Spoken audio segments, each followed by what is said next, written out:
differences between renting a home and purchasing a home, and why buying a home actually saves you money in the long run. Today we're going to talk about a couple of things that involve this topic. We're going to talk about mortgage insurance, we're going to talk about mortgage options, we're going to talk about tax benefits. We're also going to talk just a tad bit about wealth creation. I'm a real estate agent. I work for Remax Futura in Vacaville in San Francisco, California. I help clients, especially first-time home buyers, overcome the fear that most people experience when involved purchasing their first home. We're going to look at a case in Vacaville surrounding the median home price of $269,000, and we're going to take that down and we're going to show you why buying a home is cheaper than renting. The median home price in Vacaville, California is $269,000. Most lenders require you to purchase or to put down at least 20% as far as your first mortgage, or require you to put down 20% for your first mortgage. That puts you at about $53,000. Not about you, but how many people have $53,000 in the bank? Not too many, especially first-time home buyers. So have you heard of the FHA lending program or the FHA insured programs? The Federal Housing Administration insures loans for up to $450,000 in this area. What that means for you is that you can take out a mortgage for as little as 3.5% down. Now that same $269,000 mortgage that we just mentioned now becomes $9,415. Still can't afford that? The California First-Time Home Buyers Down Payment Assistance Program can pay for is a secondary junior loan program that can pay for up to 3% of your first mortgage, or 3% of your down payment.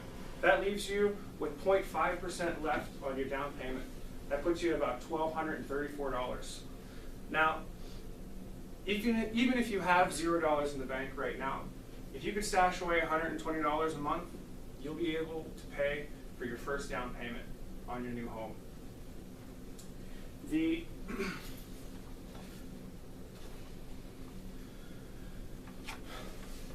Now the tax benefits we're going to talk about a little bit later.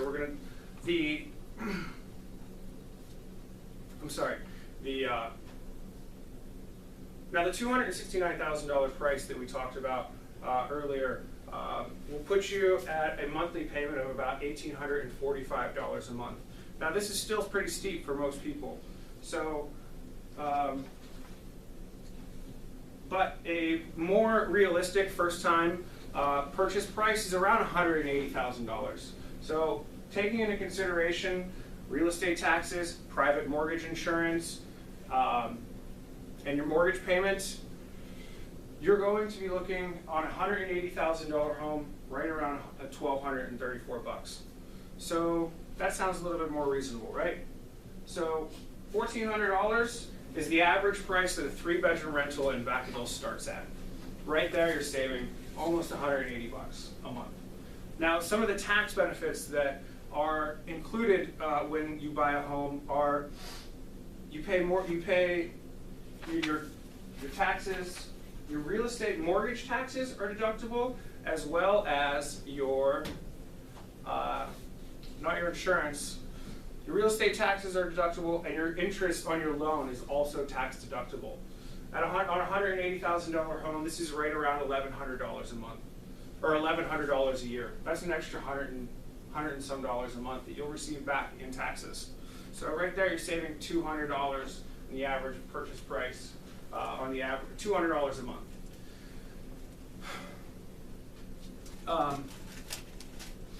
So another thing that real estate does for you is it's a hedge against inflation. One thing is guaranteed to happen to your rent. It's going to go up. The 30-year fixed APR that most of you will take out is guaranteed to have this flat line effect for the duration of the loan. We don't know where real estate prices are going. We don't know where rental prices are going, but what we do know, if you lock in a mortgage today, interest rates are still around 4.8 to 5%, and you could pay that. You could pay $1,200 or $1,400 a month for 30 years instead of having somebody jack up your rent whenever they please, or whenever it serves the purpose of inflation.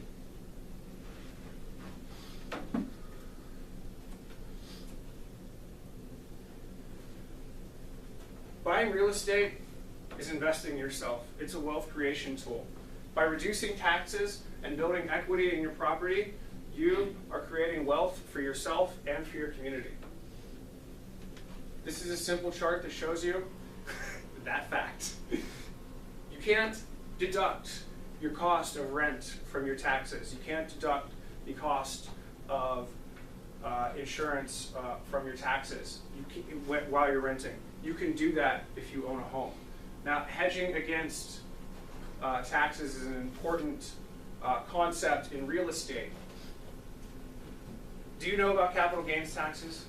Capital gains taxes are what you pay on investments, on the return of investments. And for some, it could be as high as 15%. So that same $269,000 mortgage that we were talking about, if you sell that for an $80,000 profit, at 15%, you're looking at around a $12,000 tax. Real estate shields you from that for up to $250,000 for single people and $500,000 for married couples. I encourage you to build wealth through real estate by reducing your taxes and building equity. Thank you for your time. Please call me. We can look at your numbers and we can discuss options that you have today.